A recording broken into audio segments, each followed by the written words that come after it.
I'm Glenda, your Get Setup Guide. Screencasting is a great tool to use if you want to create videos that will show or teach someone how to do something on the computer while you are talking them through it. You can include yourself in the video, or you can just create a voiceover. This is a great digital tool to use if you want to video yourself discussing a topic, using a slide presentation, demonstrating how to use another tool, or reading a story to someone. You can also record a regular talking video with only you in it.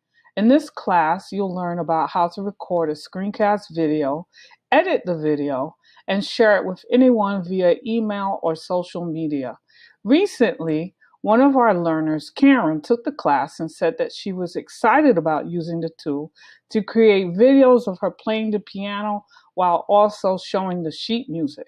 So whether you want to record videos to teach someone else something, read stories to your grandchildren, or prepare videos to upload on YouTube, Share Your Ideas Using Screencasting is a great class for you to take, and you will also meet other people that you can share ideas with.